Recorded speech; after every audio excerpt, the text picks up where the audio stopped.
The following program was produced by an independent community producer. The opinions expressed do not necessarily reflect those of the ECAT staff or board of directors.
Run both of them, yeah. Runs both of them, and generously donates to our library events and fundraisers, and does lectures like these. So thank you so much for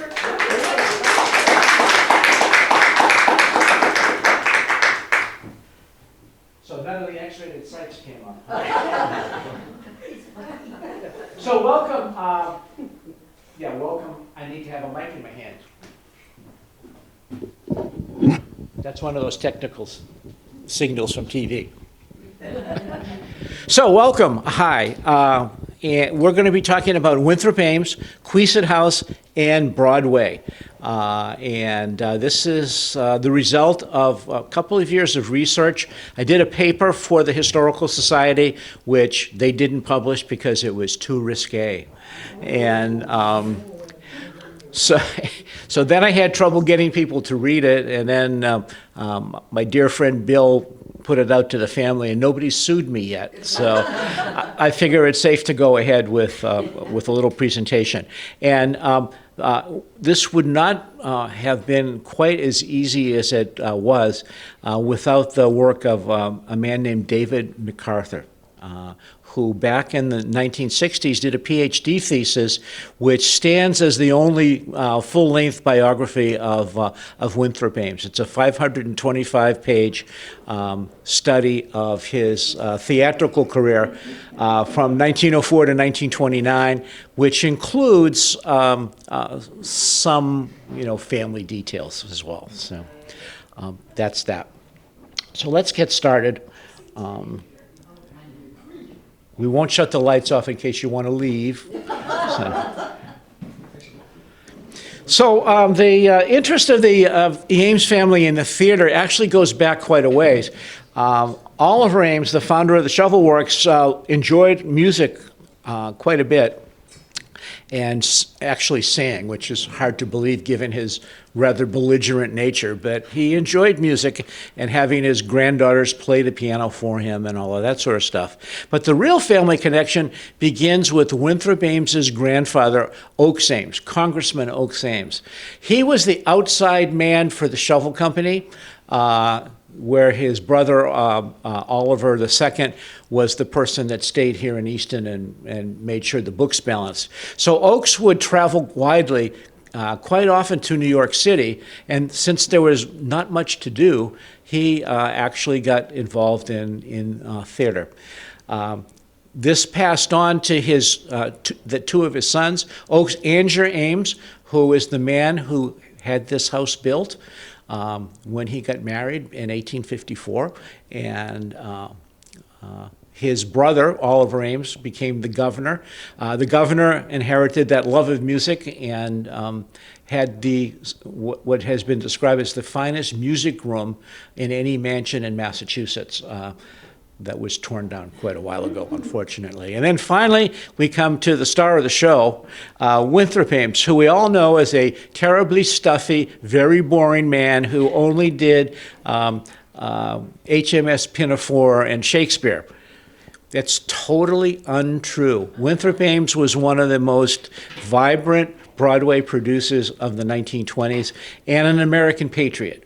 I hope you enjoy his story as much as I have enjoyed writing about him. So, going back to Congressman Oaks Ames, in 1849, in the years when Oaks was going to New York, the Astor Place riot took place. Astor Place was a theater that was put together by rich people because there was sort of a theater war going on between British actors who did the good stuff and American actors supported by the large Irish population of New York who did more light comedy and things like that.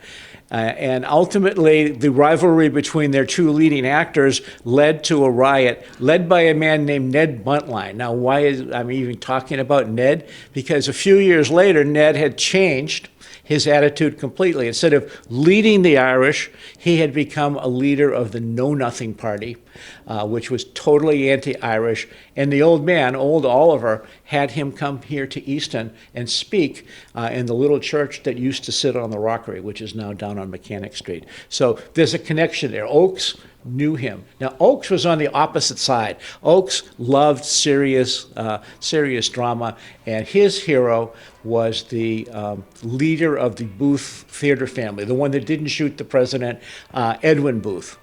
All right.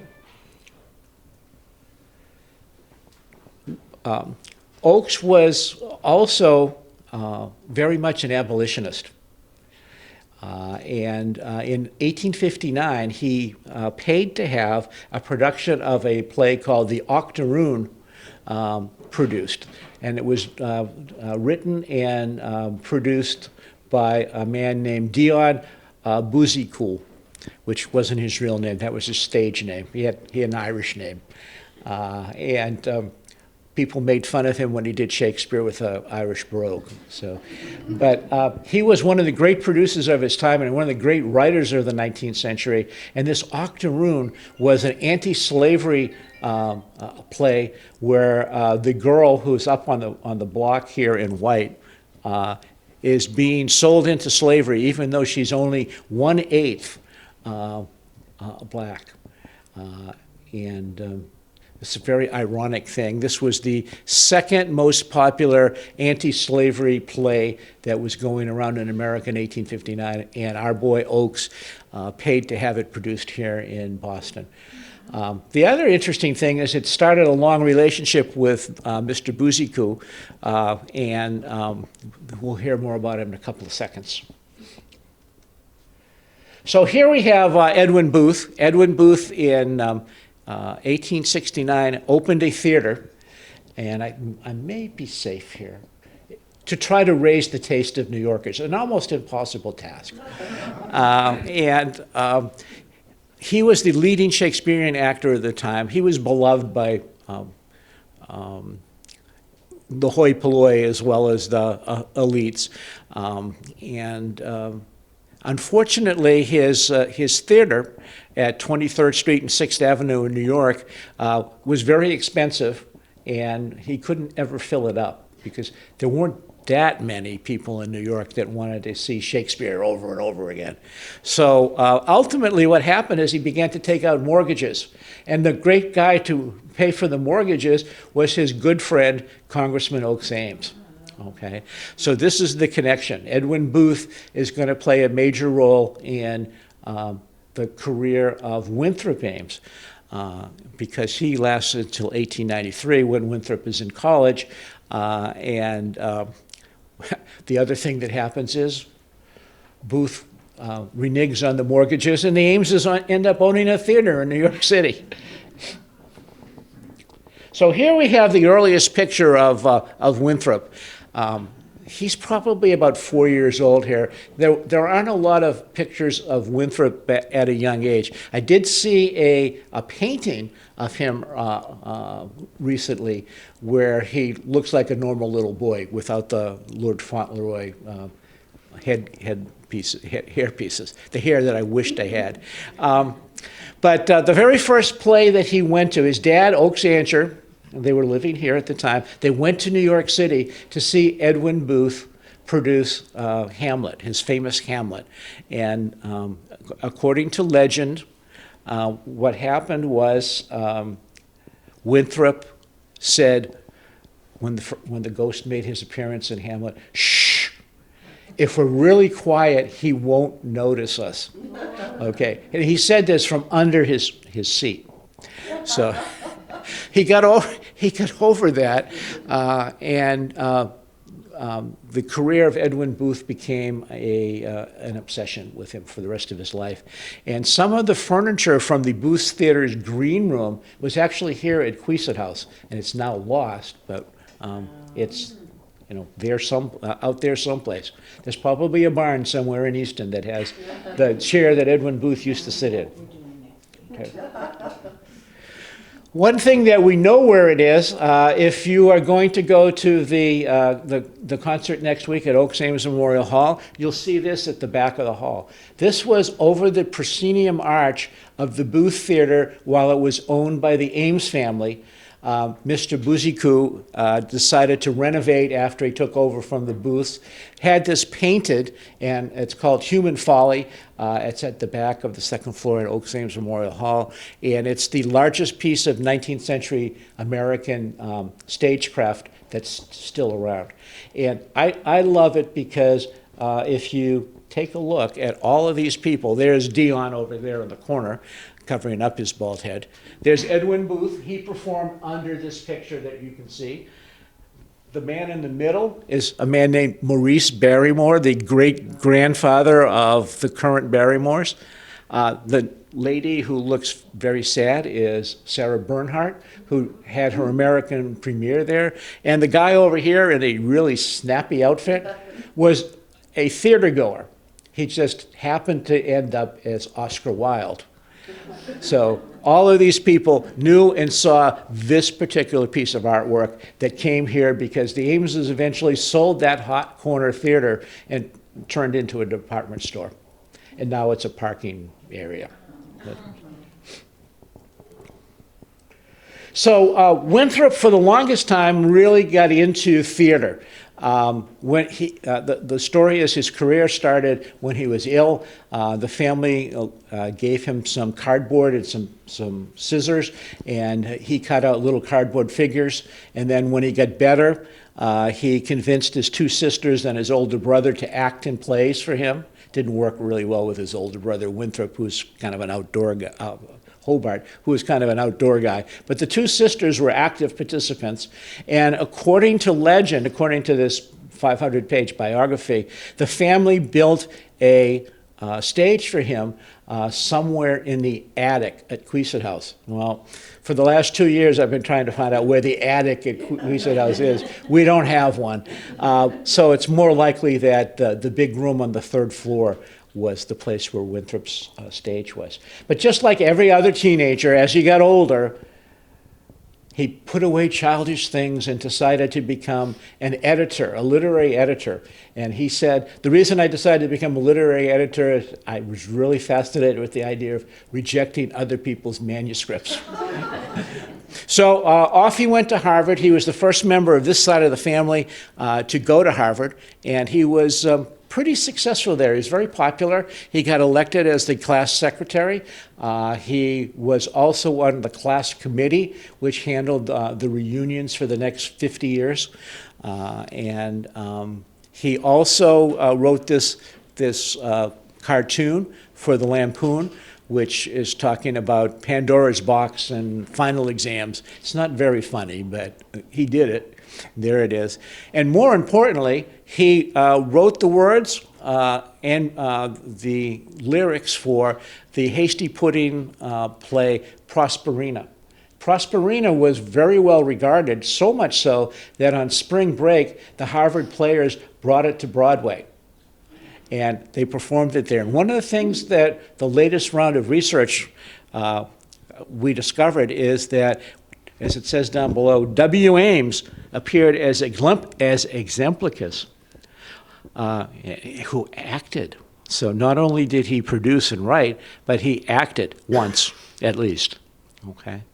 So that was his Harvard career. And just to show that it wasn't all frivolity, he belonged to most of the clubs. He actually, after he graduated, went back to take additional English and drama courses, particularly with this man, Charles Pierce Baker, who was only 4 years older than Winthrop, but he was the hot professor at Harvard, became the #1 literary critic in America, and a lifelong friend of Winthrop. So, next. When Winthrop graduated, he decided to become an editor, and the company he worked for published Masters in Art and Masters in Music, and Winthrop was the editor of this. He achieved his goal of being able to reject other people's manuscripts. He lived in this apartment building, which is still there today. It's the Starbucks at the corner of Charles Street and Beacon Street. The State House is just up the street. And many of the clubs that he belonged to were in the neighborhood. He was the secretary of the Tavern Club and was in the Union Club, which was founded by his grandfather, Oakes. Remember this building, okay? Because we'll come back to it in a couple of minutes. So everything went well for 6 years, and then something happened. So 6 years brings us to 1902. And according to Mr. MacArthur, one evening after dinner, Ames went to a hotel washroom to freshen up. And there he confronted himself unexpectedly in the washroom mirror. Okay. I silently asked myself questions about what I was doing and where I was going. The answers were that I was going nowhere. Right then is when I made up my mind to tell the magazine editor I was leaving. 1902. Remember that date. Okay. So what he did is he took off and went to Europe, visited all the big theaters in France, Germany, and England to get the idea of what an ideal theater would look like. This was his own education in theater production, because that's what he had decided to do.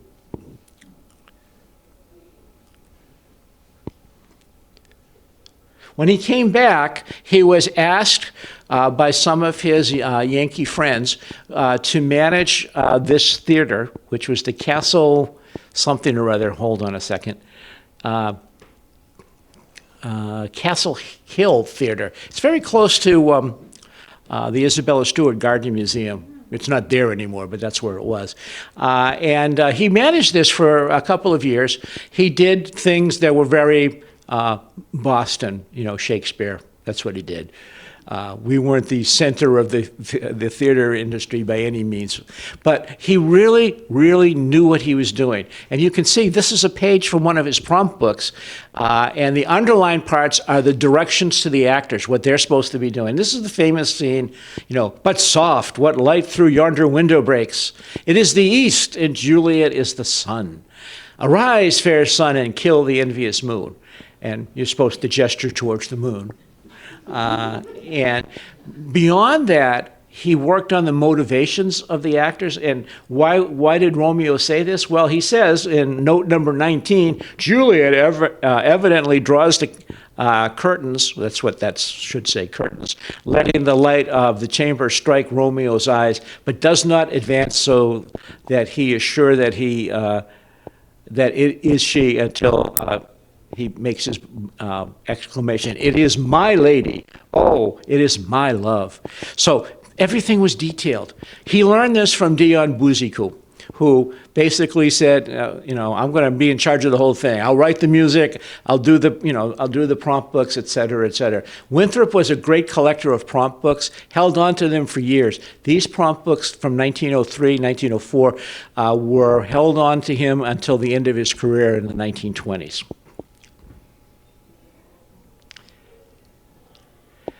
He was about to build a new theater in Boston. Actually, he had bought the land and was ready to go when he got a call from New York saying, hey, there's a bunch of really rich people down here that want to start a national theater. We're going to call it the New Theater, and this is the New Theater building. 35 men got together and contributed $35,000 to build this. You know, what's $35,000 in 1908, 1909? It's about 30 times, so it's almost $1 million apiece that they donated. And the inside of the theater was all marble. It seated 2,300 people. And Winthrop said, it's too damn big. The acoustics are terrible. And they said, yeah, tough. Go ahead. This is your first job. Do it anyway. So what he did was make a few changes in the way that the sound was projected from the stage and went ahead. Okay. Now the goal of this theater was to do important plays, you know, European plays by famous authors, not just Shakespeare, but Galsworthy and Ibsen and people like that, as well as finding American playwrights to do exciting new drama. And we're not going to go through the list of the 2 years that he ran this place. We're going to focus on just one of these plays. And this is the play that you see right here. This is the stage of the new theater. It's hard to believe you could actually see the play with all this stuff going on around the outside. But Winthrop won a lot of accolades and would continue to win a lot of accolades for his set design over the years. So he designed this set, which is a southern mansion with a 20-foot tall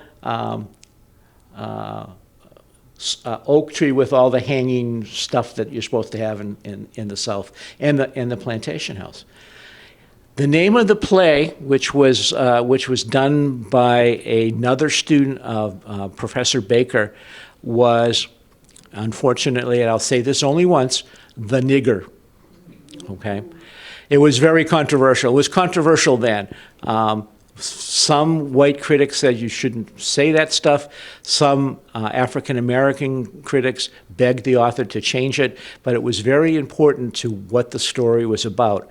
It was written by the author, Edward Sheldon, who went on to have a good career as a writer, based on a race riot that had occurred in his hometown of Springfield, Illinois, which is also sort of the hometown of Abraham Lincoln. It's kind of sad. The idea here was very similar to the octoroon, okay? So here's the first act where the plantation owner and his cute little girlfriend are spooning. That you can tell that he's got his leg off the ground. That means he's going to kiss her, and he does. He also, in the very first act, runs into a real situation where this young man down below here commits a crime. You know, the crime that you all hear about. It was a sexual assault, and this African-American boy got blamed for it. And this is his mother pleading with the plantation owner to save him. None of these people here are African-American, none. As a matter of fact, the mammy, her father was the man who fired the first shot to start the Civil War. Okay, the only person of color in this particular crew was a man named Pedro de Cordoba. If you've seen enough movies from the 30s and 40s, he goes on to have a long career. His father was Cuban. He played the white leader of the lynch mob. Winthrop, in theory, could have hired in some actors from some of the traveling theater companies that did have African-American actors. But on Broadway, in this early time, most African-Americans were restricted to revues or comedies. Okay? And they were just beginning to win rights in the sense that they weren't stereotyped. They were treated as regular actors, but not here. So why the name? Well, it's a secret, because that white plantation owner is under the rules of the South, just like the octoroon. He's black. His grandmother was a slave, okay? So by Act 3, the girlfriend has come to terms with this terrible admission, and they kiss. So the trick here was Oh, in Act 1, he was white and they kissed, and everybody, yeah, okay, same as always. By Act 3, when they kissed, it was like, ah! And what the author was trying to show, and what Winthrop was promoting, was, hey, you guys up north think you're prejudice-free, and it's all down south, but you guys are as prejudiced as everybody else. And it was a hugely controversial play. Ultimately, African-American critics supported it, saying it was as important a play as Uncle Tom's Cabin. It only lasted for 24 performances, which is sort of the story of Winthrop's career. 24 performances, but they were big performances. And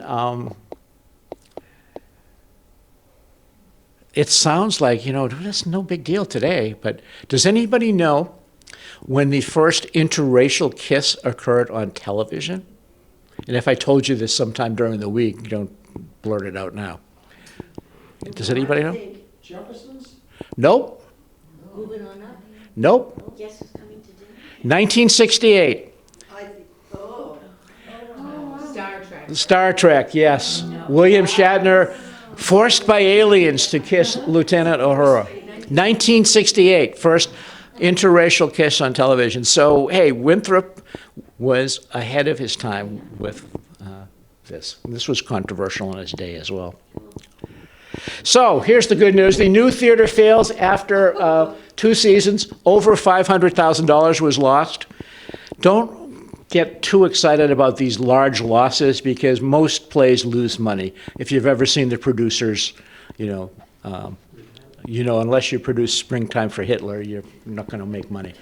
At any rate, one of the critics in New York said, Mr. Lee Schubert, the head of a speculative commercial syndicate, Mr. Winthrop Ames, whose sole practical qualification was that he had managed a second-rate stock company in Boston, and made a tour of inspection of theaters in Europe, and Mr. John Corbin, a journalist, unacquainted with practical theater management. What exact disaster could result from a commitment of a complex enterprise to such an ill-assorted trio as this?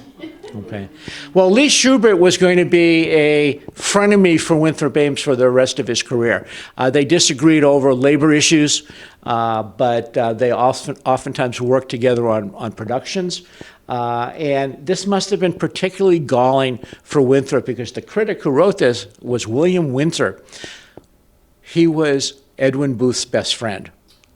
And he wrote the very first biography of Edwin Booth. So Winthrop must have been crushed. And he was crushed enough to come home to Northeastern and build a garden, which is behind the screen. Okay, and you can see this is the class of 1915 down below. They did A Midsummer Night's Dream, which has been redone several times out in the garden. But this particular wonderful garden lends itself to that particular Shakespeare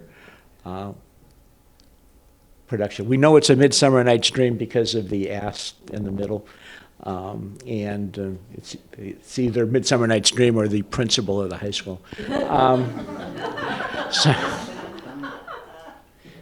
So, this is now 1911, and we're going to go back to Boston. Remember, on the corner of Charles and Beacon was this huge apartment. Over here in that little red dot was the home of Lucy Fuller Cabot. In 1902, remember that year, she got married to Philip Cabot. Real close, okay? Is there some kind of connection? Well, I can't say. I'm just speculating. Is there a connection? And one of the Boston tabloids a few years after 1902 says, they were Mr. Ames and Mrs. Cabot were often seen together. So what happened? Well, Lucy Fuller married Philip Cabot, had 2 children, and in 1907 went to the hot spot of America for divorces, South Dakota. And got a South Dakota divorce, which apparently was not legal here in Massachusetts. So 2 more years of legal action occurred here in Massachusetts, and she finally got her freedom in 1911. And suddenly, Winthrop left for London and came home married. Okay, so, we don't know what was really going on, other than we have a quote from the family that said, well, we thought forever he was going to marry an actress. So a divorcee wasn't that bad. So it's great. Now, just a few days ago, I had an opportunity to take a look at some of Winthrop's diaries. And basically what happened is they returned here to the United States. Winthrop announces 2 weeks after he returned that he was going to build his own theater. Forget about this new theater thing. And immediately, his wife bought a typewriter and began to type up something which he may have actually added a scene to. And that is Snow White and the Seven Dwarfs. Okay, the silent version, which we're actually going to play here next year, when Disney comes out with its live-action version of Snow White, was produced by Winthrop Ames under a pseudonym, a female pseudonym name, which kind of also lends some credence to the fact that Lucy may have contributed a scene or two here or there. So the new theater that Winthrop built was the Little Theater, which still stands today. It's now the Helen Hayes Theater, and it seats 299 people. Actually, it seats a little bit more. They expanded it a little bit, but 299 people. And basically, Winthrop's idea was you'd have the perfect theater with all the perfect stage machinery, and you'd invite people in, and it would be almost like coming here and seeing a play, among friends. Well, okay, 2,300 seat theater, 300 seat theater, it's not going to work either. But Snow White certainly worked. 21,000 kids saw Snow White in its first production. We don't have any pictures of the actual staging of that. Winthrop was brilliant again in staging it, and was so successful, he was asked to advise on the movie version, the silent version. And that's the pictures in the middle, the silent version. And there was a kid, a teenager in St. Louis, who saw this film and remembered it 20 years later when he was looking to make a feature-length cartoon called Snow White and the Seven Dwarfs. So if you look at the fine print at the end of the movie, you can see that Winthrop, under his pseudonym, gets a credit for that. And then, Winthrop is accused of losing a ton of money in the theater, but he did start a billion-dollar corporation. He just didn't benefit from it. And then Snow White's still controversial today because they're remaking it without dwarfs, except one dwarf. It's going to be 6 dwarfs and 7 woke people. So, and that's why it was not put out on production this year, because it was so controversial. Hopefully after the election, things won't be so controversial. So the Little Theater was brilliant and wonderful, and everybody loved it, except the critics in New York who said, oh, it's all about snobbery. Winthrop is a snob. And so he decided to go into business with his friend, Lee Schubert, and they built twin pictures. The other theater. This came in 1915. It's the Booth Theater. That is also still in New York. He, after some thought, named it after his hero, Edwin Booth, and went on from there. And that became the headquarters for most of his plays in later years. So I said Winthrop was a patriot, and he certainly was. And you wouldn't believe it, but basically what he did was create the precursor of the USO. When the war broke out, New York was in a tizzy. the government in the state and the nation wanted to raise taxes on theater tickets, and so the first thing Winthrop did was go to Washington and try to convince them not to do that. It's a morale thing. If you look, and he said, if you look at the theaters in England and France, they're all setting up to boost morale. We can do that here.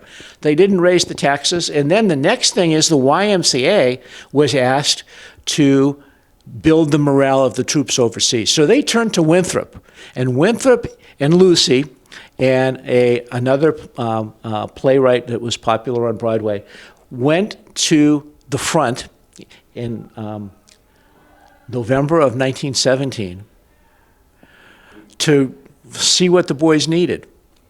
And they were at the third line of the trenches, which means that people were still shooting at them. German planes were bombing them. There they were, husband, wife, and friends. And they stayed for 2 months, and Winthrop paid for the whole thing.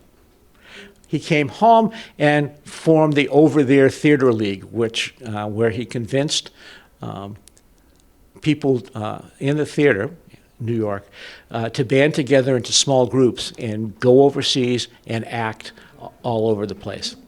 So that was him. It was the Over There Theater League. That's a superb example of patriotism. So the other great myth, the one on the wall out there, is the wonderful Winthrop Ames convinced Harry Frazee, who was somewhat less wonderful, to sell Babe Ruth to the Yankees in order to pay for the production of a musical called No, No, Nanette. No, No, Nanette was part of a trend in theater, which generally Winthrop didn't approve of making things more and more risque. But when I say risque, No, No, Nanette was titillating rather than blatantly sexual. And there were a whole series of these. In fact, Winthrop himself produced something called A Pair of Silk Stockings, which one critic told the reading public it was a delectable and delicately wicked comedy that divulged some lingerie worth going to see while leaving not much to the imagination. So Winthrop was no Puritan when it came to this, and No, No, Nanette was cute like this. But it had nothing to really do with the sale of Harry Frazee, Babe Ruth, to the Yankees. And if you look at the timeline, Ruth was sold in December of 1919. Nanette was based on a play that was still running when Babe Ruth was sold. It's called My Lady Friends. And Nanette itself ran on Broadway from September of 1925 to the middle of 1926. Frazee, according to the American Society of Baseball Researchers, the guys that do all these stat thingies, sold Babe Ruth to the Yankees in order to pay the mortgage on Fenway Park. Okay, and by the time that No, No, Nanette rolled around, he was back in the black, and if anything, Winthrop could have convinced Harry to invest in the play, but by that time Babe Ruth was already a star for the Yankees. So that's the real history. If you want to, when we take kids through here, I just say, yeah, the Curse of the Bambino started right here, kids, and a little lie once in a while. But this issue of risqueness on the Broadway stage is going to be a thing that's going to really occupy Winthrop for the last part of his career, because he hated censorship, but as things got worse and worse, as we'll see in a minute, he was sort of pushed against the wall by his fellow producers. After all, he was a Yankee Brahmin. He was obviously a tall, upright man who could talk to senators, despite the fact that the uncle of his wife's divorced husband was Senator Henry Cabot Lodge, which I have to say, another thing from the diary is Philip Campbell, the jilted husband, according to the diaries, came here, stayed overnight, and seemed to be quite healthy after the divorce, after the marriage. So people got along in those days. But anyway, Winthrop was always the front man for the Broadway producers who were not quite as elite as he was. Moving along, and we're still okay. I haven't bored everybody to death yet. This is the most controversial play of Winthrop's career. It's called The Green Goddess. There was a British critic named William Archer who was a critic and never wrote a play. And then one day in September of 1919, he had a dream to write a melodrama, which he did. And it was based on India, something he was completely interested in, because in 1917, he had written a sociological book about India, which people who have read it recently say is the most racist book you'd ever want to see. He had no real understanding of anything related to India, but there he was. While the play was being written, the British, in their infinite stupidity, allowed a man, General Reginald Dyer, to lead a group of soldiers to massacre a group of harmless Indians. This was not a riot, it was a market day. There were hundreds of people in this market. They were completely surrounded by buildings. These guys fired, reloaded, fired again, kept the fire up for several minutes until somewhere between 300 and 500 people were killed. Okay, completely unjustified.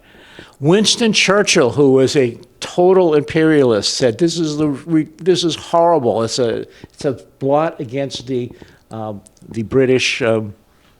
The British Empire. But, hey, it was great box office for this new play because India was going to be on the front pages and then the back pages of every newspaper during the complete run of this new play. And there's this other guy, you might recognize him.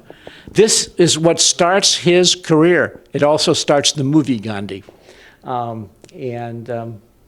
We know, again from the diaries, that Winthrop, at some point after the play The Green Goddess is produced, did actually meet General Dyer. And one of the things, when I first wrote the piece, it looked to me like another, here's Winthrop taking a liberal view, because his villain is the star of the show. Everybody loved the villain and thought the British characters were insipid and boring. Of course, in typical Winthrop fashion, did you get an Indian actor? No, it's an English guy. George Arliss, who was a famous character actor of the time.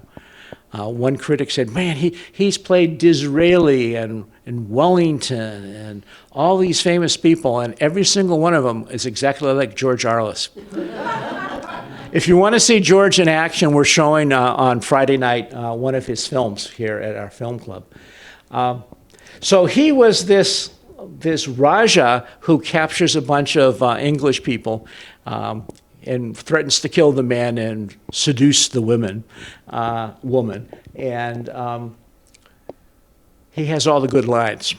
And Winthrop had a few lines changed. He had made no qualms about asking Archer, the critic, to change some of the lines to make it, a more interesting character. So I don't know where Winthrop stood on India. I know where he stands on African American issues and anti-Semitism, which we'll talk about in just a sec. The picture in the middle, the black and white, I put in here because that is George Arliss here in Boston at his friend Isabella Stewart Gardner's house when he was doing The Green Goddess here in Boston. And you can see we don't have any pictures of the New York production, but George Arliss enjoyed this part so much that he toured America, got all the way to California, and a chef in his honor produced a salad dressing, which we can still eat today, the Green Goddess salad dressing.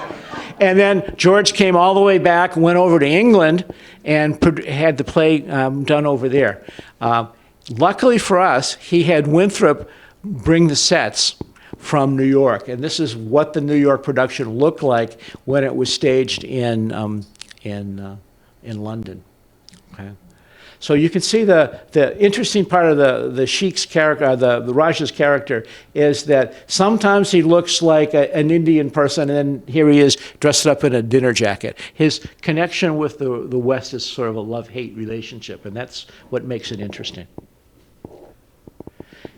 George Arliss became a total friend of Winthrop Ames, and this is just some posters from some of the films. George Arliss himself was a very interesting man. He was a vegetarian. He said, I won't eat anything I can pet. And he was an anti-vivisectionist. He was the head of the Anti-Vivisection League for many years. So he loved animals, and that makes me like him a lot. He once said he was the greatest actor of all time. And he said that, he said, what could I say? I was under oath in a court trial. I couldn't lie. So, other than that, he was very, very humble and very good at promoting other people's careers. When Winthrop died, George Arliss became sort of the surrogate father for the daughters of the family, and here he is giving away one of of Winthrop's two daughters.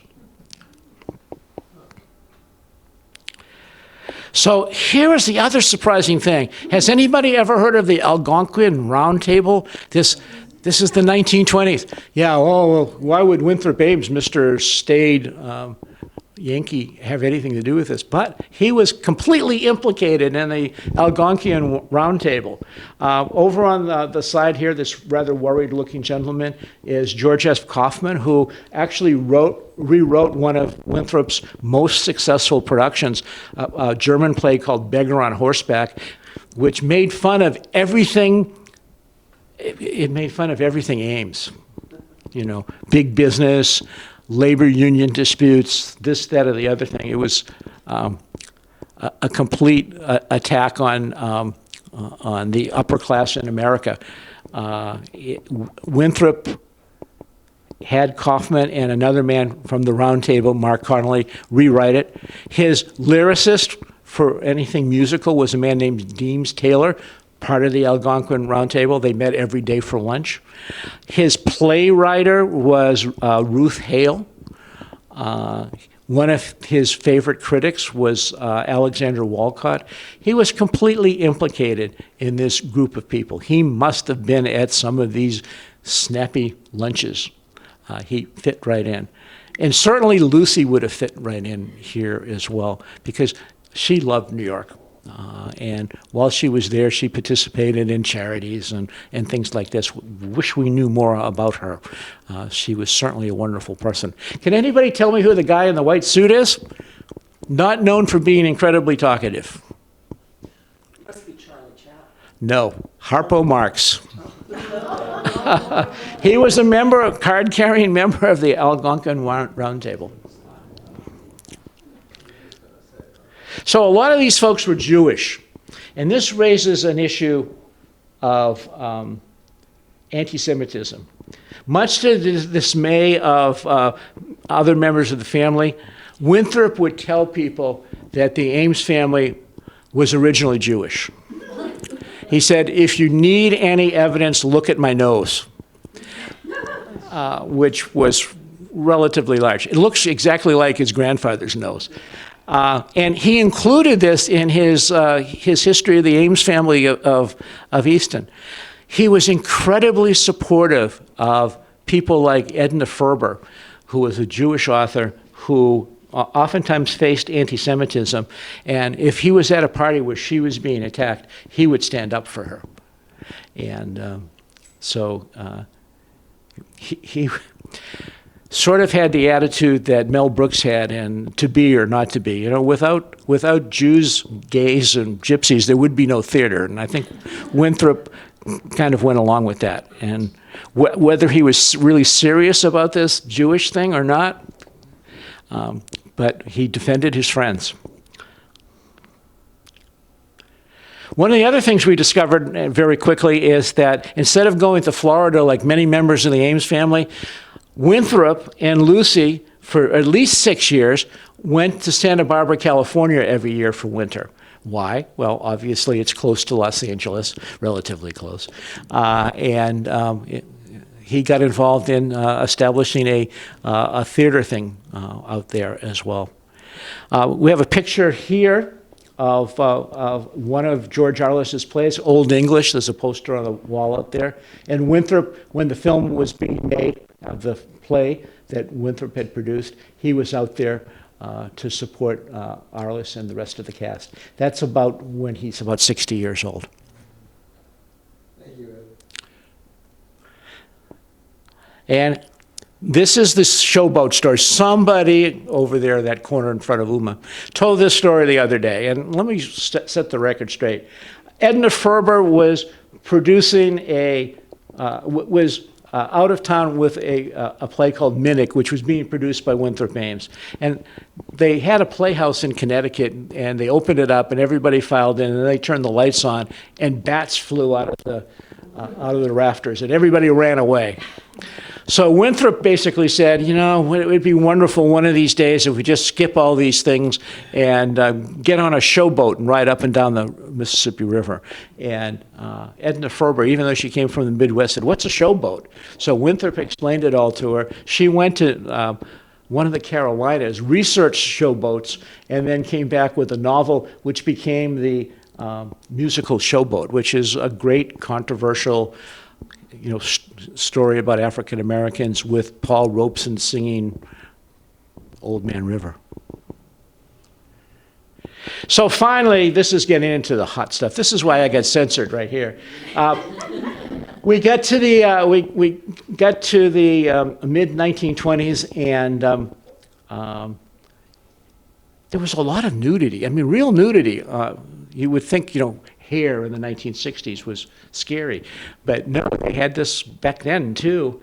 And Mae West decided to put on a play called Sex, which she didn't invent sex, but she knew it paid. So it had innuendos about prostitution, homosexuality, et cetera, et cetera, et cetera. So Winthrop had been asked by the Broadway producers to set up a board to rate the films, but it was voluntary. So the other big sexy film play at the time was called The Captive. And you can see these rather pretty women were there. They were lesbians. So lesbians had been on stage before, but not pretty lesbians, So this was very scandalous. And Helen Menken was the lead in that play. Well, the city government of New York decided to shut these two productions down at the same time, threw Mae West and Helen Menken in a paddy wagon together, and they got into a fight, which was completely scandalizing as well. Helen accused Mae of being a man in drag, and Mae accused Helen of being a real lesbian in a lavender marriage. And a lavender marriage was a marriage of convenience back then. We hope that that wasn't true because her husband at the time was Humphrey Bogart. They did divorce about 6 months after this incident. And then just to give you a kicker that the times they are changing, this tall guy here is Basil Rathbone, who's going to be a famous Hollywood star as well. So this was the last straw for Winthrop. What are you going to do with Mae West? And you can't convince these people to stop. She had a play in Connecticut called The Drag, which had a 20-minute closing scene of a drag ball. And if that ever hit Broadway, terrible things would happen. So finally, in 1927, the state legislature of New York, despite Winthrop's best efforts to prevent real censorship, passed a Wells padlock law, said if you do anything obscene, we can close your theater for a year. And that pretty much is the end of Winthrop's freewheeling days on Broadway. This is when he begins to produce Shakespeare and The Pirates of Penzance and all of these things.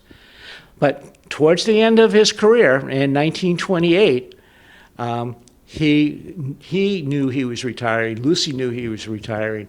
And he said to Lucy, I'll make you a deal. I'll give you two options. I'll buy you some really expensive jewelry, or I'll produce a play that you'd want. Well, Lucy kind of knew this anti-Semitism thing was a big deal with him. So he said, I'll take the play, and I want you to do The Merchant of Venice. Okay?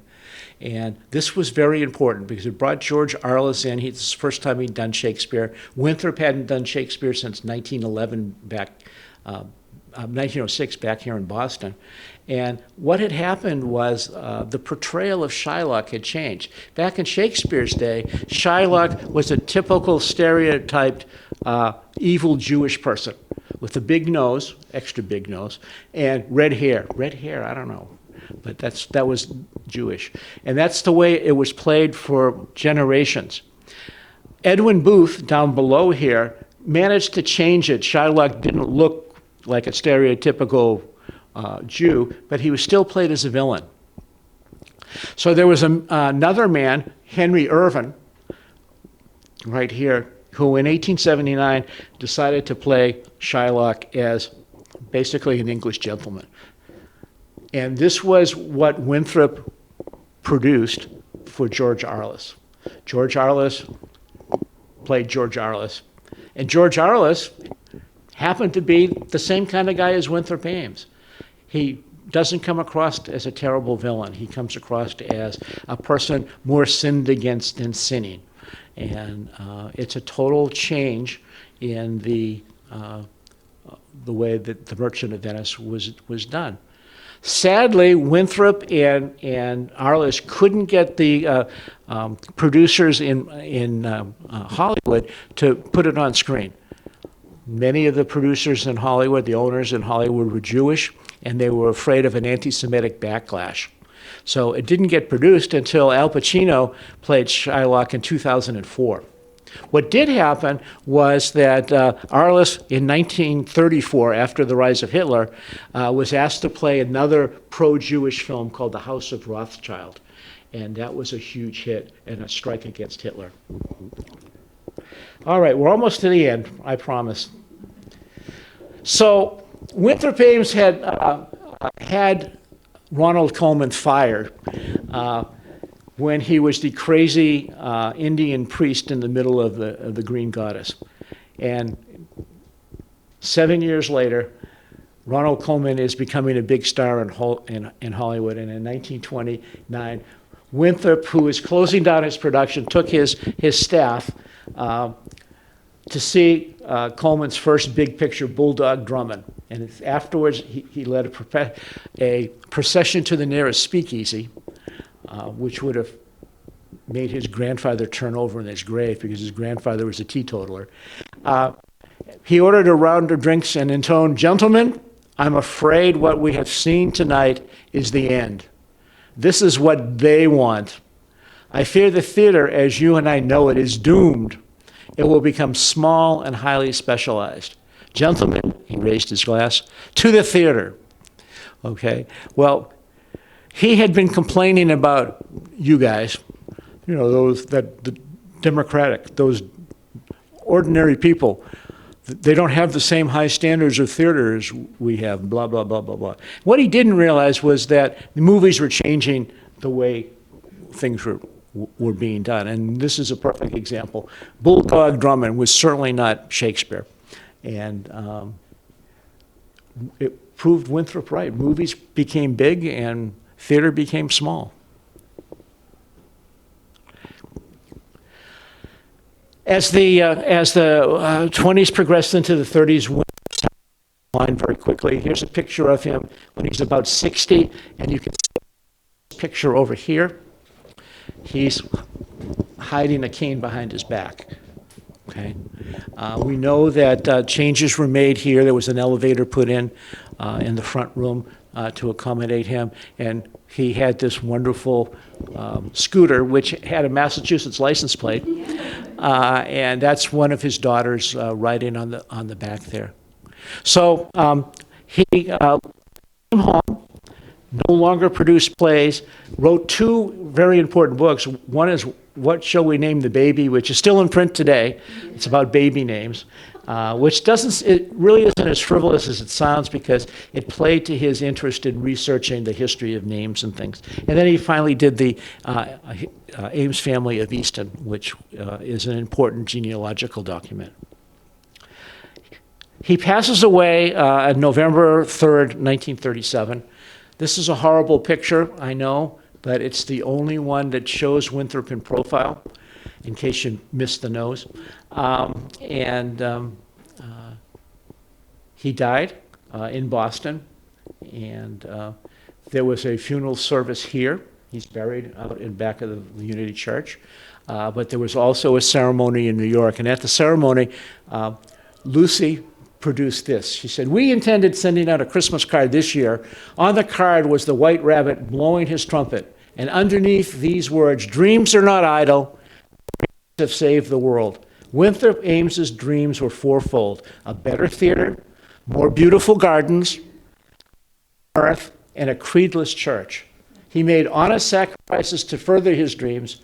I am rather frail to inherit such high hopes, and so I turn to those who like to remember him not only in grief but in endeavor."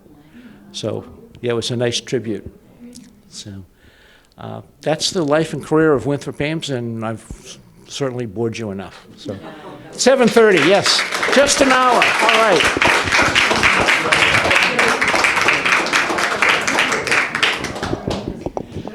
So, does anybody have any questions? I do have a question. Sure. Where did you get all these wonderful theater playbills and the script that he made notes on and all of these? The internet is a wonderful place. All of the internet? Yes. Wow. His papers are at the New York Public Library, and so we got some of them there. And others are in newspapers and stuff like that. So it was easy to get the pictures. It was hard to get the words. Because even at 525 pages, Mr. MacArthur's work, with its focus on the productions, leaves a lot to be desired about the history of the family. And there's more. There's tons more about this guy. He was a major figure in Broadway at this time. He didn't make any money. He lost what today would be millions of dollars. Millions. Now, again, most plays lose money, even the good ones, when you total up the books. But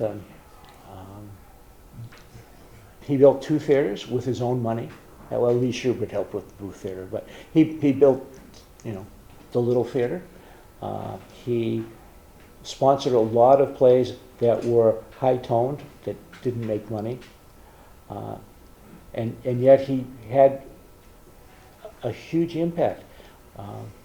The Disney, the Snow White, Beggar on Horseback, and his contributions to Showbook, other people's productions. Just a genius. He was probably the best set designer of his generation. And there's not very much left of his set designs? No, everything is in black and white.